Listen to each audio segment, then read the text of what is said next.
I see you've returned to the archives. Welcome back, Acolyte. Our archives of vast knowledge are just bursting with lore ready to be explored, and in today's Holocron, we wanted to take a look back at the list of Sith who weren't truly evil. On that list was a man by the name of Darth Marr, who lived during the Great Galactic War of the Old Republic. This war, if you remember, would be that when the Sith Empire was in full swing against the Republic, and the arrival of the Eternal Empire that caused the galaxy to be torn in a three-way war for a period of time. The Republic, the Sith Empire, and the Eternal Empire led by Valkyria. It was a perilous time, and dark days had befallen both the Republic and the Sith Empire as they fought tirelessly against this new threat. Despite all the Sith Lords being ruthless, cruel, and immeasurably lustful for power, there was one among them who stood out from the rest. Darth Marr was a Sith like the rest of them, sure, but one with a conviction outside of himself. In this video, we are going to dive into this particular Sith Lord who actually used the dark side for the betterment of his people, and explain what led to him striking a treaty with the Jedi, and even becoming a comrade of the Jedi Grandmaster Satele Shan, as well as strikingly becoming a Force ghost. Make no mistake though, the Sith Lord in question today, Darth Marr, despite the admirable and even borderline heroic nature that we'll be discussing, he was still a Sith Lord. Not much is known about Marr's past, as it was shrouded in complete mystery. The man himself is never seen without his mask. Even when he appears as a Force ghost, he took his mask with him. His identity is totally obscured, and due to this, he had a reputation of being frighteningly mysterious. Marr carried himself professionally and projected himself to be almost completely void of emotion. At no point do we ever see Darth Marr lose his temper in a way that made him show any sort of tangible anger. Rather, he often disagreed with those around him and simply pointed out their faults with cold conviction. Marr held a very high rank among the Sith, as he was one of the members of the Dark Council, and as such, was one of the leading people in the Sith Empire that led the frontline offensive against the Republic. Darth Marr actually enjoyed battle quite a bit, both in his own combat as well as commanding his Imperial forces. He repelled a Republic attack on the Sith homeworlds of Korriban and Ziost, successfully capturing a Republic force along with some Jedi, with whom he decided to try to corrupt to the dark side. Like many Sith leaders, Darth Marr did not permit failure, and it was on one such occasion that one of the Imperial Moffs named Xerexian failed to quell an uprising on the planet of Solist, costing the Sith Empire control over that world. Darth Marr took the Moff into his chambers to speak with him privately.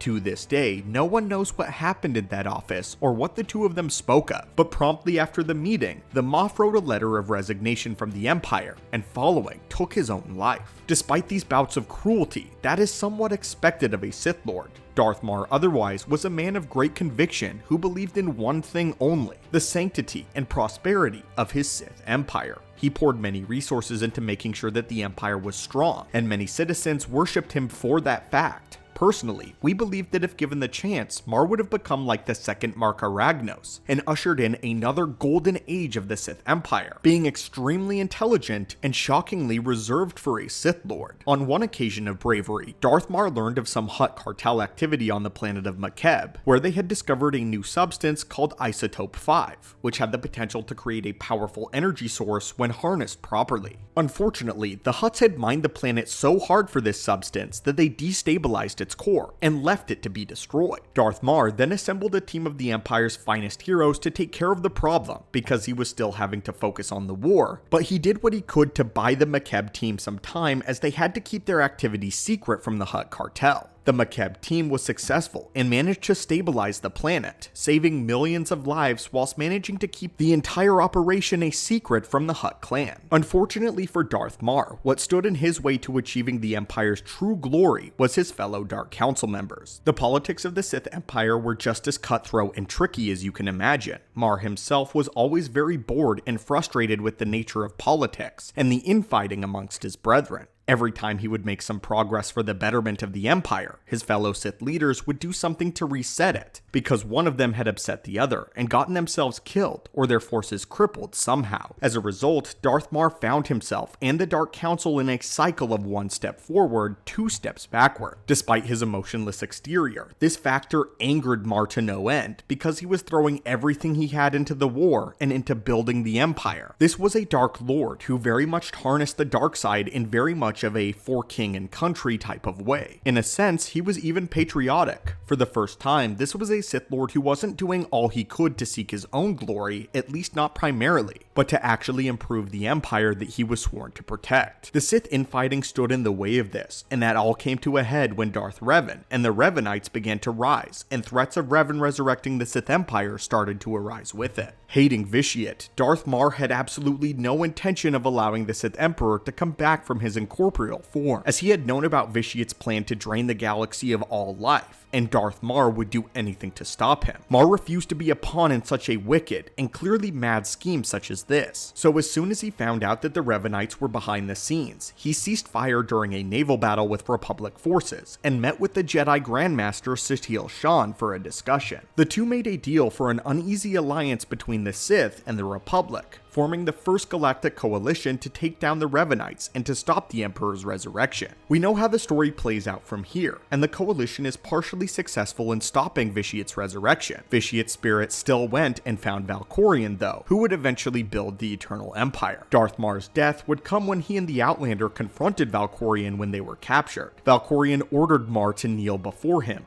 but Mar boldly refused, stating this: "It is you who fears death, Valkorion.